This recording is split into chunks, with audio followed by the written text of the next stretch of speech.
रयतेचे राजे छत्रपती शिवराय,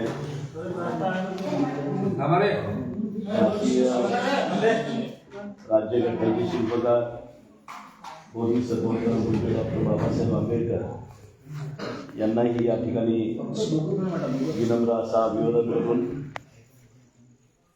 शिक्षणाचे जनक महात्मा ज्योतिबा फुले यांनाही विनम्र असा अभिवादन करून महात्मा ज्योतिबा फुले यांचे राजकीय आणि वैचारिक गुरु आद्य क्रांतिगुरु लवजी वस्ताद यांना पहिल्यांदा या ठिकाणी मी विनम्र असा अभिवादन करतो.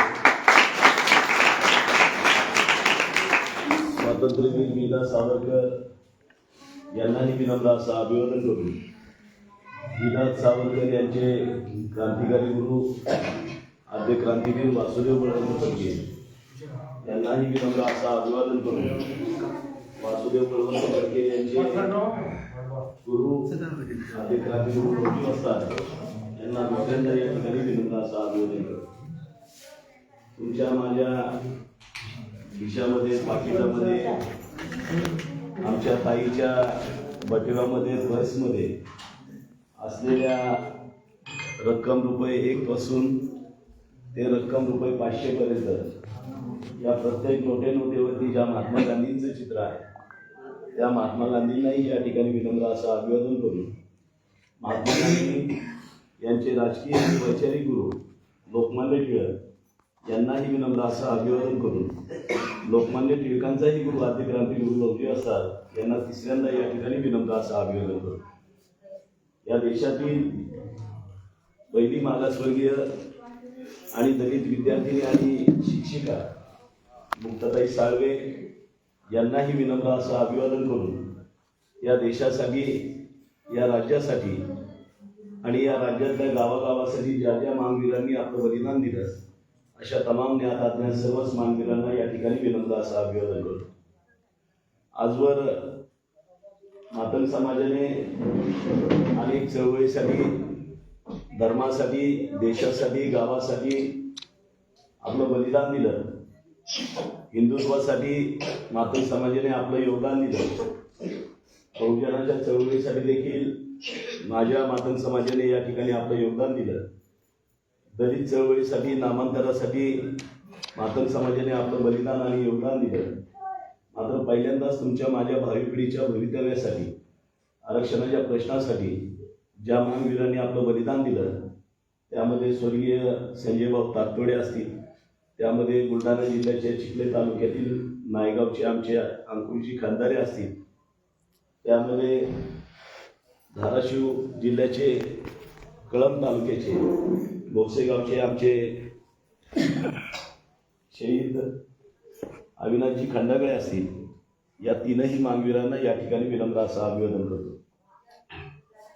आपल्या या पुण्यभूमीमध्ये भातुकलीमध्ये या ठिकाणी होत असलेल्या या छोटेखानी सभेच्या प्रसंगी उपस्थित असलेले सर्व मान्यवर, समोर बसलेल्या माता भगिनी आणि बांधवांनो, खरं तर अत्यंत भावूक असा हा क्षण आहे.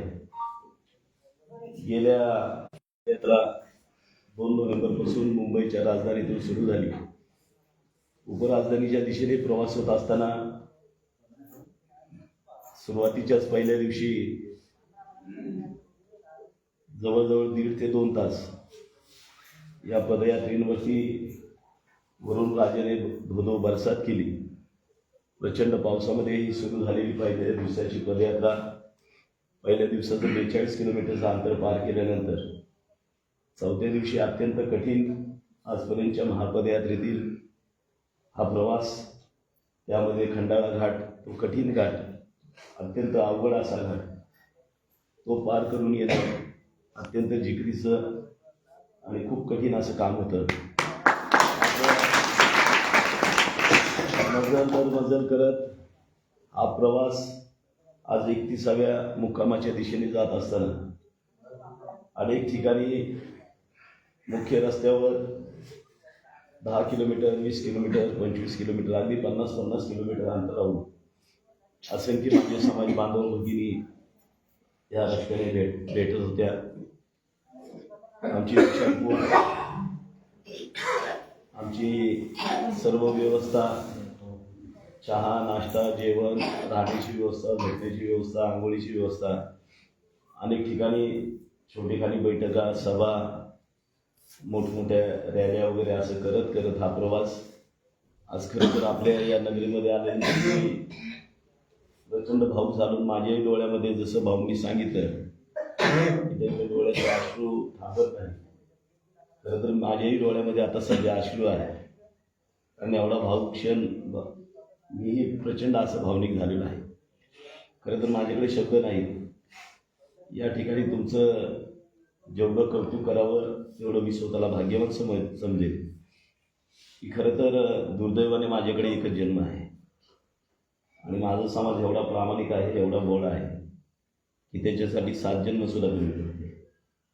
दुर्दैवाने एका जन्मामध्ये जेवढं काय उरलेलं आहे ते काम करण्याच्या दृष्टिकोनातून या ठिकाणी एक पदयात्रा सुरू असताना आज सकाळी दर्यापूर या ठिकाणाहून पदयात्रेला सुरुवात झाली.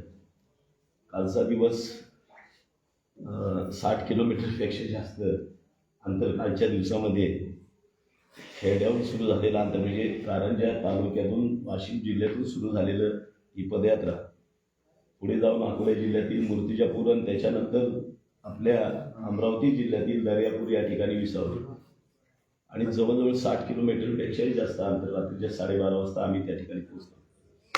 सकाळपासून झालेले आहे.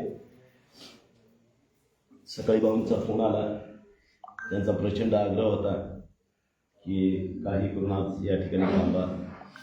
खूप विनंत्या केल्या, खूप विनवणी केली, मात्र कृष्णाभाऊ काय ऐकायला तयार नव्हते. शेवटी म्हणलं आपण गेल्यानंतर त्या ठिकाणी काही वेळापूर्वी या ठिकाणी कैलास भाऊ येऊन गेले. आपल्याशी चर्चा वगैरे झाली. आपण पहिल्यांदा मी सर्वांची या ठिकाणी माफी मागेल आणि आभारही व्यक्त करेल. माफी यासाठी की आपण जो पाहुणचार या ठिकाणी केली होती मी घेऊ शकलो नाही, त्याबद्दल आपली सर्वांची या ठिकाणी दिली आणि माफी मागत असतानाच निश्चित आपण माझ्या विनंतीला मान दिल्याबद्दल आपले आभार या ठिकाणी मी व्यक्त करतो. निश्चित या ठिकाणी आल्यानंतर जो माहोल मी या ठिकाणी पाहिला की दुर्दैवाने माझ्या समाजाकडे ह्या पद्धतीने पाहिलंच नाही. आम्ही आजवर सगळ्यांचं चांगलं करत आहोत. आम्ही देशाचं चांगलं केलं, राज्याचं केलं, गावाचं केलं, सगळ्या जाती धर्माची आम्ही काळजी घेत आहोत, सगळ्यांची सेवा करत आहोत. मात्र दुर्दैवाने आमच्याकडे पाहायला तुम्ही या ठिकाणी शिल्लक राहिलं. आजपर्यंत पिढ्यानपिढ्या ज्या ज्या देवादेवींना आम्ही कोंबडं दिलं, बकरं दिलं, पूजा केली, उपवास केले, मात्र दुर्दैवाने त्या देवादेवींनी देखील आमच्याकडे कधी पाहिलं नाही. आजपर्यंत अनेक साधू संतांना आम्ही भेटी दिल्या, कर्ज काढून द्यायचे, सगळे सण वार वाऱ्या वगैरे सर्व काही केलं, मात्र दुर्दैवाने कुठल्या साधू संतांनी देखील आजपर्यंत माझ्या समाजाकडे लक्ष दिलं नाही. आजपर्यंत अनेक पक्षाला, अनेक नेत्यांना, अनेक पुढाऱ्यांना, अनेक आमदार खासदारांना आम्ही मताची दान दिलं, भीक दिली, मात्र दुर्दैवाने त्यांनी देखील आमच्याकडे कधी पाहिलं नाही. आजच्या परिस्थितीमध्ये जर पाहिलं तर या देशामध्ये सर्वात जास्त त्याग केलेला हा माझा समाज आहे. या देशासाठी सर्वात जास्त योगदान दिलेला माझा समाज आहे. या देशाच्या स्वातंत्र्यासाठी असंख्य आमच्या पूर्वजांनी, आमच्या महावीरांनी तोफेच्या तोंडी त्यांना देण्यात आलं, फासावर लटकवण्यात आलं. आद्य क्रांतिगुरू लवजी असा साळवेंसारखा तर व्यक्ती या देशामध्ये 7 पिढ्यामध्ये होणे नाही की ज्यांनी अविवाहित राहून या देशासाठी क्रांती केली. जी मराठ्यांची आणि ब्रिटिशांची शेवटची लढाई झाली खडकी या ठिकाणी, पुण्याच्या खडकीला जी लढाई झाली त्या युद्धामध्ये आपले वडील राघोजी साळवे धारातीर्थी पडले आणि त्याच ठिकाणी लवजी वस्तादांनी नोव्हेंबर 1817ला समाधी त्यांची बांधली आणि त्याच ठिकाणी त्यांनी शपथ घेतली की जगेन तर स्वराज्यासाठी आणि मरेन तर स्वराज्यासाठी. जोपर्यंत या स्वराज्यातून, या मराठी मुलखातून जोपर्यंत मी ब्रिटिशांना हद्दपार करणार नाही तोपर्यंत मी लग्न करणार नाही, अशी घोर प्रतिज्ञा, भीष्मापेक्षाही मोठी प्रतिज्ञा. भीष्माची प्रतिज्ञा वेगळी महाभारतातली होती, मात्र या आधुनिक कलियुगामधली भीष्मापेक्षाही कठीण अशी अवघड प्रतिज्ञा घेणारा हा मानवी हा योद्धा मात्र या ठिकाणी इतिहासकारांनी, इथल्या व्यवस्थेने कधी या योद्ध्याची दखल घेतली नाही. आज त्यांचे अनेक शिष्य जर आपण पाहिले तर त्यांची स्मारकं झाली, त्यांचे पुतळे झाले. त्यामध्ये ज्योतिबा फुले असतील, सावित्रीबाई फुले असतील. महात्मा ज्योतिबा फुले, सावित्रीबाई तरी ह्या घडल्याही नसत्या जर लवजी वस्ताद साळवे जर नसते. आपल्याला ज्ञात असेल की भिडेवाड्याचा इतिहास या ठिकाणी सांगितला जातो. भिडेवाडा 1848ला सर्वात पहिली मुलींची शाळा त्या भिडेवाड्यामध्ये पुण्यामध्ये बुधवार पेठेमध्ये ती सुरू झाली. भिडेंनी तो वाडा महात्मा ज्योतिबा फुलेंना शाळेसाठी दिला. मात्र तो वाडा देण्यासाठी भाग पाडणाऱ्या व्यक्तीचं नाव मात्र इतिहासामध्ये कधीच आलं नाही. वयाच्या 21व्या वर्षी ती शाळा सुरू झाली. महात्मा ज्योतिबा फुलेंचा जन्म सन 1827चा आणि शाळा सुरू झाली 1848ला. आणि 1848 म्हणजे 21 वर्षाच्या वयामध्ये या काळामध्ये महात्मा ज्योतिबांनी म्हणजे समाजाने त्यांना वाडीत टाकलं होतं. आई वडिलांनी घरातून हद्दपार केलं होतं. आणि मग अशा वेळी त्यांनी जे क्रांतिकार्य केलं ते केवळ लवजी वस्तादांच्यामुळे, त्यांच्या आशीर्वादाने, त्यांच्यामुळे हे सर्व कार्य सफल झालं. मात्र दुर्दैवाने त्यांची नोंद इतिहासकारांनी घेतली नाही. एवढा त्याग, एवढं प्रचंड योगदान या देशासाठी दिलेलं असताना मात्र माझा समाज मात्र आज जवळजवळ 90%च्या वर झोपडपट्ट्यामध्ये राहतो. आज आमची परिस्थिती काय? आज आम्ही राज्यामध्ये आंदोलनं पाहतो. ऊसतोड कामगार, सुगीचा हंगाम आला, या ठिकाणी ऊसाचे कारखाने सुरू होतात, गाळप सुरू होतं. अनेक शेतकरी नेते रस्त्यावर येतात, ऊसाला भाव वाढवून द्या, ऊसाला भाव वाढवून द्या. आम्ही चॅनेलला बातम्या बघतो, पेपरला वाचतो. आणि मग एवढं सगळं होत असताना मात्र ते ऊस तोडणी कामगार जो आहे तो या महाराष्ट्राच्या आकडेवारीची मी आपल्याला माहिती देतो की 72% हा जो ऊस तोडणी कामगार आहे तो म्हातार समाजाचा आहे. मात्र त्याची मजुरी वाढवून द्या म्हणून या ठिकाणी कोणी बोलत नाही. या ठिकाणी वीट भट्टी कामगार सर्वात जास्त प्रमाणामध्ये 90%च्या वर म्हातार समाजाचा आहे. या ठिकाणी शेतकऱ्याच्या संदर्भामध्ये अनेक आंदोलन होतात. शेतकऱ्याची कर्जमाफी, बदल बोललं जातं. शेतकऱ्यांच्या प्रश्नावरती अनेक पक्षाला, अनेक नेत्यांना, अनेक संघटनांना कळवायला. मात्र ती शेती पिकवण्यासाठी सर्वात महत्त्वाचा जो मजूर आहे तो माझ्या समाजाचा आहे. मात्र त्याच्या मजुरीबाबत या ठिकाणी बोललं जातं. अशी परिस्थिती असताना आज तुम्ही राज्यात जर पाहिलं तर गावापासून ते मोठ्या मोठ्या शहरापर्यंत, राजधानीपर्यंत साफसफाईचं काम करणारा हा माझा समाज आहे. आज जवळजवळ देशाला स्वातंत्र्य मिळून 78 वर्ष पूर्ण झाली. घटना अस्तित्वात येऊन 75 वर्ष पूर्ण झाली आम्हाला आरक्षण सुरू होऊन.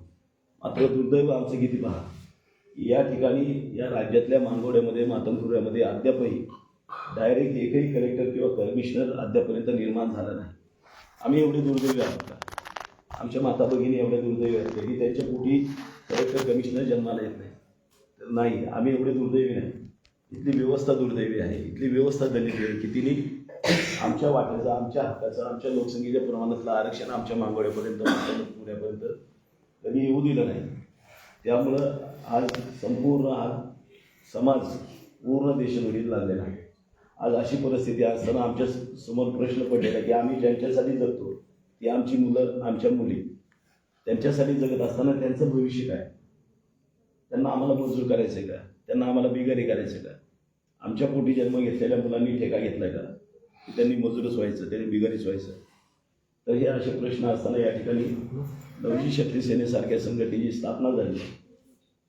सुदैवाने या ठिकाणी मला घरच्यांनी परवानगी दिली. मला नोकरीचा राजीनामा द्यावा लागला आणि चांगल्या हुद्द्यावरती, चांगल्या पगारावरती काम करत असताना, शासनाकडे काम करत असताना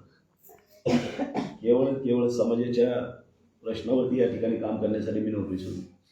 मात्र नोकरी सोडत असताना त्यावेळी शपथ घेतली की जगायचं तर समाजासाठी, मरायचं तर समाजासाठी. कारण या ठिकाणी आमच्या समाजाने, आमच्या पूर्वजांनी या ठिकाणी सगळ्यांची घरं मजबूत केली. आज हिंदूसुद्धा मजबूत झाला, बहुजन मजबूत झाला, दलित मजबूत झाला. मात्र माझ्या समाजाचं घर मजबूत झालं नाही. माझ्या समाजाच्या घराचं आज जर बघितलं तर त्याच्या डोक्यावरती छप्पर नाही. त्याच्या डोक्यावरती या ठिकाणी जे छप्पर आहे ते सगळं फाटलेलं, तुटलेलं आहे. आणि मग त्याच्यातून सगळं होणारा ती पावसाची सगळ्या धारा त्याच्या अंगावर पडतात. त्याला थंडी या ठिकाणी जास्त प्रमाणात येते. त्याला या ठिकाणी उन्हाळ्यात देखील सर्वात जास्त चटके हे आमच्या समाजाला बसतात. आज सर्वात जास्त पत्र्याची घरं या राज्यातलं आपण जर माहिती जर काढली, सर्वात जास्त पत्र्याची घरं आपली. मग या सर्व ऋतूंचा सर्वात जास्त त्रास फक्त आमच्या समाजाला होत आहे. हे किती दुर्दैव आहे पहा. या ठिकाणी या देशासाठी आम्ही एवढं योगदान दिलं, एवढं त्याग, एवढं बलिदान दिलं. आम्ही बाहेरच्या देशातनं या ठिकाणी आलेलो नाही. आम्ही या ठिकाणचे भूमिपुत्र आहोत. या मातीसाठी आम्ही रक्त सांडलेलं, आमच्या पूर्वजांनी रक्त सांडलेले.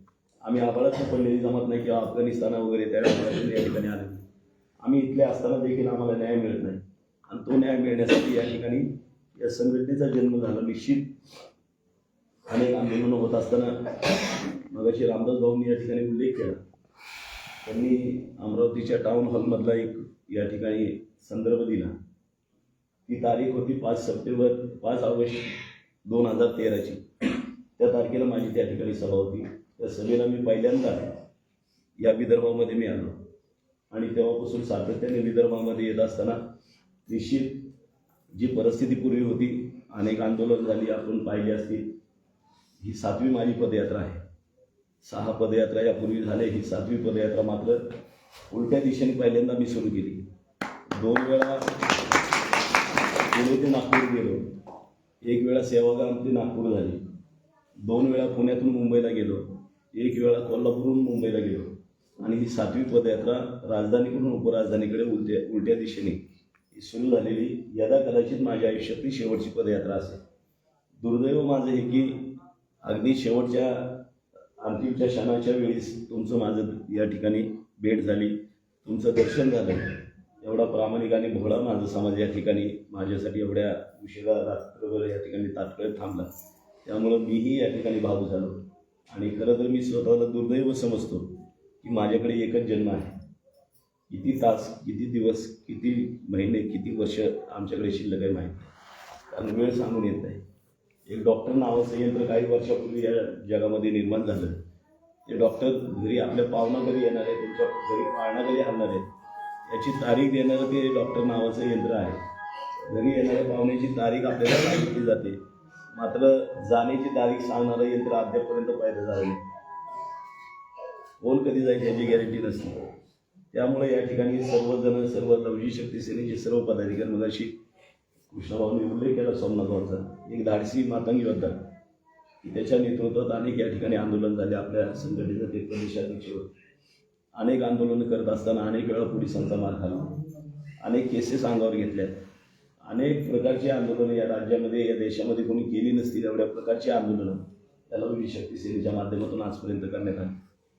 केवळ आमचा एकच उद्देश आहे की या ठिकाणी जे आरक्षण आहे, जे एकत्रित 13% आरक्षण आहे, जे आम्हाला घटनेने आरक्षण दिलेलं आहे, त्या आरक्षणाची 13% 59 जातींना दिलेलं आहे. त्यातला आम्ही चतकोर तुकडा आमच्या वाट्याचा वेगळा मागतोय. आम्ही काय चुकीचं मागतोय का, वागवं मागतोय का? आमचं म्हणणं आहे की बाबा जी एक भाकरी तुम्ही दिली त्यातला चतकोर तुकडा आमच्या लोकसंख्येच्या प्रमाणातला वेगळा द्या, आमची मुलं खात बसतील, आमच्या विकास होईल, ही मागणी घेऊन सातत्याने या ठिकाणी आंदोलनं होत असताना दुर्दैवाने मात्र या ठिकाणच्या जे कोणी सरकार असेल, म्हणजे ते आघाडी असेल, महाविकास आघाडी असेल, युती असेल किंवा महायुतीचं सरकार असेल, दुर्दैवाने आमचा विचार कुठल्याही सरकारने आजपर्यंत केला नाही. सरते शेवटी 1 ऑगस्ट 2024ला या देशातल्या सर्वोच्च न्यायालयाने एक ऐतिहासिक आणि क्रांतिकारी निर्णय घेतला.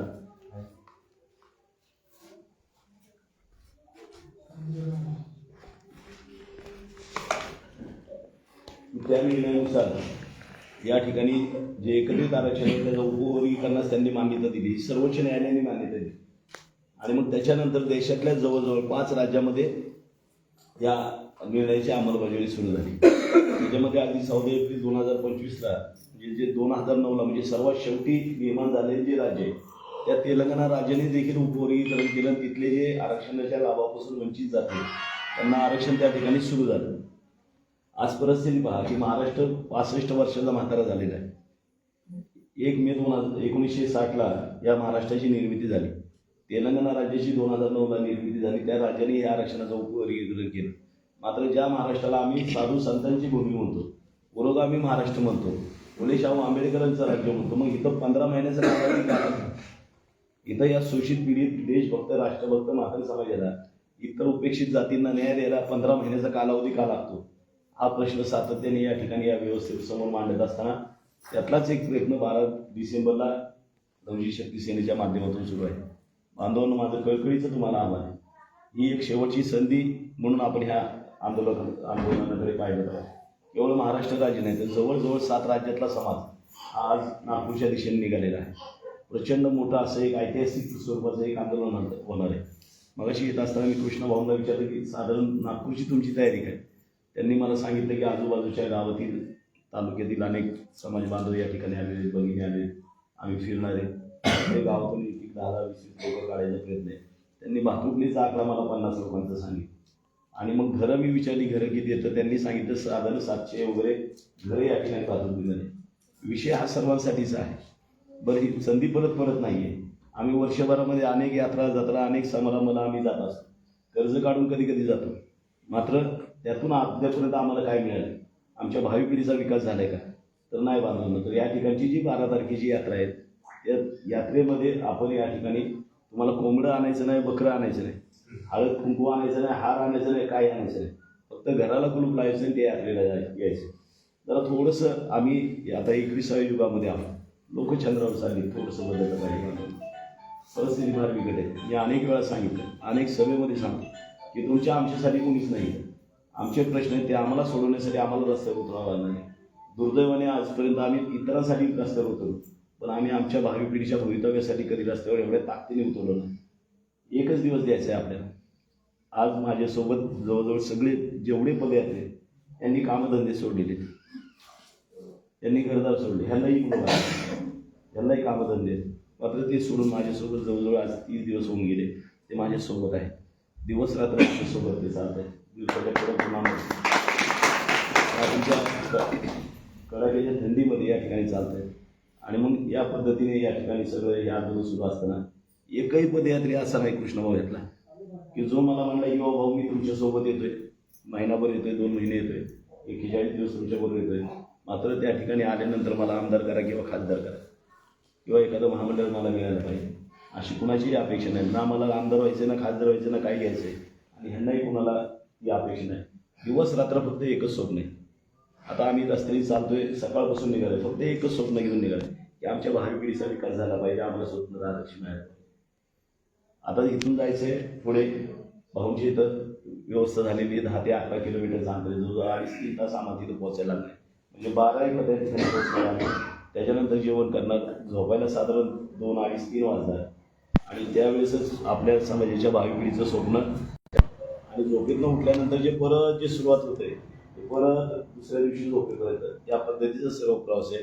केवळ एकच स्वप्न या ठिकाणी मोठं करायसाठी नाही किंवा संघटना मोठी करण्यासाठी नाही, केवळ माझा समाज मोठा झाला पाहिजे या दृष्टिकोनातून या ठिकाणी वाटचाल सुरू आहे.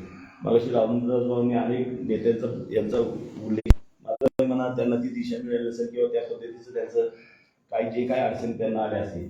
मात्र मी भाग्यवान समजतो की आज पहाटेच्या 3 वाजू, 4 वाजू, 5 वाजू माझा समाज माझ्यासाठी त्या ठिकाणी रस्त्यावर थांबलेला असतो. भयंकर कधी कधी वेदना होतात, त्रास होतात. या अमरावती जिल्ह्याचेच अनेक माझे आहेत. मागच्या वेळेस मला वाटतं 2016ला ह्या दर्यापूरमध्ये माझी त्यावेळेस सभा झाली होती. पहाटेच्या 4:30 वाजता मला तिथं पोहोचता आलं. आम्ही दुपारचं जेवण जेवलो नव्हतो, रात्रीचं जेवण जेवलो नव्हतो. मात्र लोक रस्त्याने वाट पाहत थांबलेले असताना त्या प्रवासामध्ये पहाटेचे 4:30 आम्हाला इथं वाजले.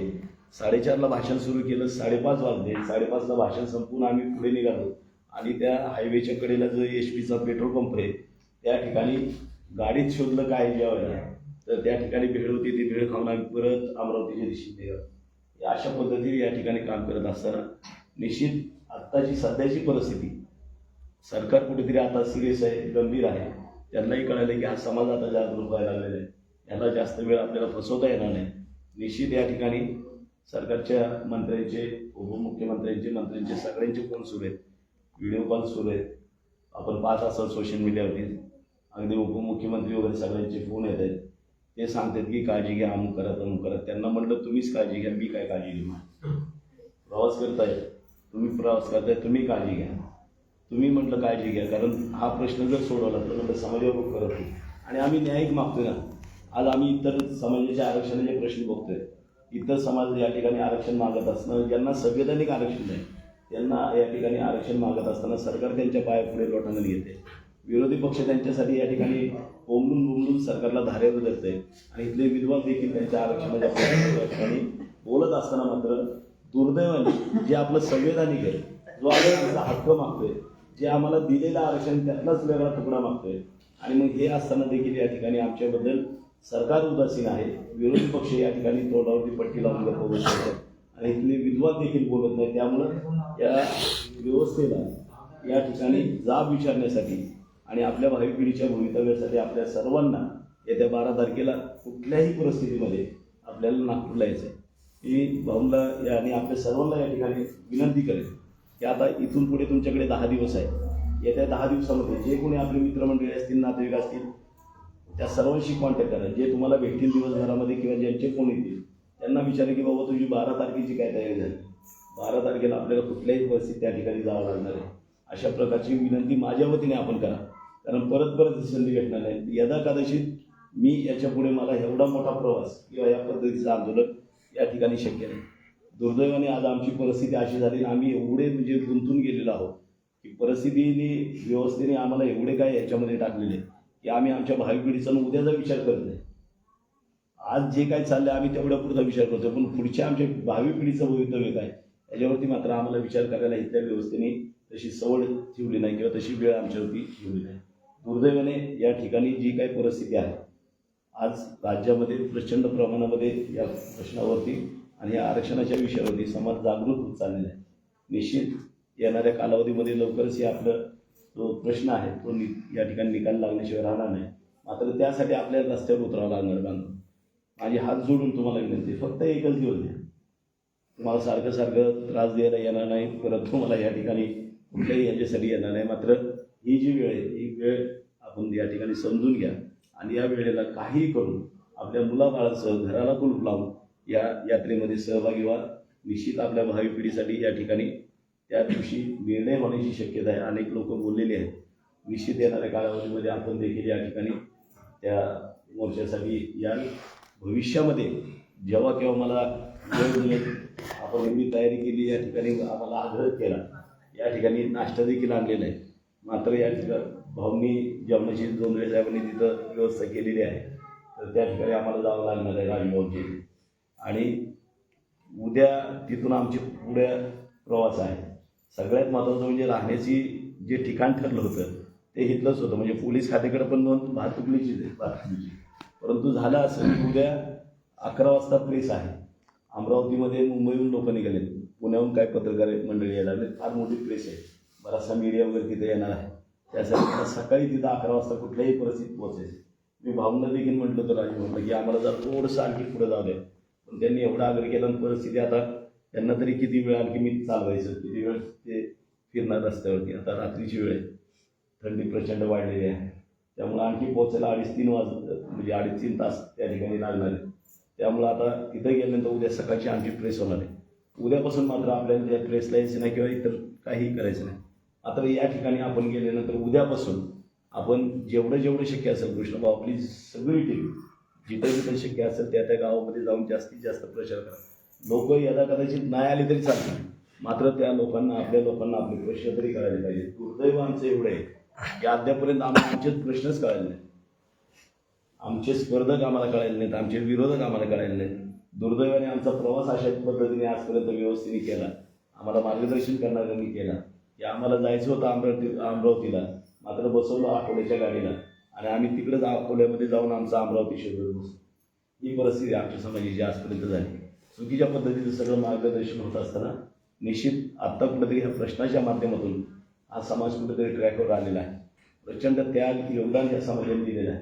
समाजाचा आमचा प्रचंड इतिहास आहे. मी कधीतरी येऊन भविष्यामध्ये सांगेन की या ठिकाणी तुम्ही अगदी सतयुग, त्रेतायुग, द्रौपदी ते अगदी कलियुगापर्यंत मातंग समाजाचा गौरवशाली इतिहास राहिलेला आहे. बांधून हे विसरता कामा नये. जो समाज आपला इतिहास विसरतो, इतिहास घडवू शकत नाही. आम्हाला आमच्या भावी पिढीचं या ठिकाणी भविष्य घडवत असताना आम्ही आमचा इतिहास देखील लक्षात ठेवला पाहिजे, तो आमच्या भावी पिढीला सांगितलं पाहिजे. प्रचंड गौरवशाली आपला इतिहास राहिलेला आहे. अनेक लोक वेगवेगळ्या पद्धतीने आम्हाला सांगत बसतात, तुमचं अमुक तमुक हे ते बरंच काय काय या ठिकाणी सांगत असताना मात्र आपण एक लक्षात घेतलं पाहिजे की मागच्या महिन्यामध्ये या ठिकाणी या देशातल्या सर्वात मोठ्या धर्माचा सर्वात मोठा सण या ठिकाणी झाला. तो सण कोणता होता तर ती दिवाळी होती. आणि त्या दिवाळी सणामध्ये जे संपूर्ण भारत देशामध्ये सर्वात मोठा धर्म हिंदू आहे आणि त्या हिंदूंचा सर्वात मोठा सण दिवाळी आहे. आणि त्या दिवाळीमध्ये सर्वात मोठा दिवस म्हणजे तो लक्ष्मीपूजनचा आहे. आणि त्या लक्ष्मीपूजनच्या सणाला ब्राह्मण असू द्या नाही तर सवर्ण असू द्या तर कुठल्याही जातीचा असो, तो व्यक्ती मातंग समाजाच्या हाताची बनवलेली केली किंवा फळा घेतो आणि तो देवालयात घेतो, तिची पूजा करतो. आम्ही एवढे पवित्र आणि पुण्यवान लोक आहोत. फार वेगळा आमचा इतिहास आहे. मात्र वेगळ्या दिशेने आमचा प्रवास या ठिकाणी होत असताना फार वेगवेगळ्या पद्धतीने या ठिकाणी आम्हाला फिरवण्यात आलं, भटकवण्यात आलं. निश्चित येणाऱ्या कालावधीमध्ये हा समाज अगदी योग्य ट्रॅकवर आहे. येणाऱ्या कालावधीमध्ये निश्चित आमच्या भावी पिढीच्या भविष्य जे आहे ते या आरक्षणाच्या माध्यमातून या ठिकाणी निश्चित आमचे अधिकारी घडतील. डॉक्टर, इंजिनियर, वकील, IAS, IPS अधिकारी या ठिकाणी होतील. त्याकरता हा आरक्षणाचा प्रश्न आपल्या सर्वांचा प्रश्न आहे. त्यासाठी आपण सर्वांनी जागरूक राहून येणाऱ्या 12 तारखेला आपण त्या ठिकाणी उपस्थित राहा. भविष्यामध्ये आता बोलत बसलं समाजाविषयी इथं रात्र पुरायची नाही, एवढा प्रचंड इतिहास मात्र समाजाचा राहिलेला. मात्र दुर्दैवाने या ठिकाणी वेळ आमच्याकडे कमी आहे.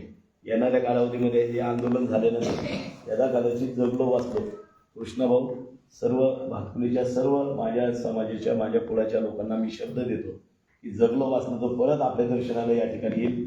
बराचसा वेळ झालेला आहे, आम्ही दुपारचं जेवण सुद्धा नाही, तसाच प्रवास सुरू आहे. त्यामुळे या ठिकाणी फक्त चहा घेऊन आम्हाला पुढे जाण्याची आज्ञा करावी एवढं तुम्हाला कळकळीचं आव्हान या ठिकाणी विनंती करतो. थांबतो. सर्वांना क्रांतिकारी जय हिंद. विष्णु खड्डे साहब तुम आगे बढ़ो, विष्णु खड्डे साहब तुम आगे बढ़ो, हम तुम्हारे साथ हैं. लोकशाही शक्ती सेनेचा जय. सर्व समाज बांधवांना कडकडीची विनंती आहे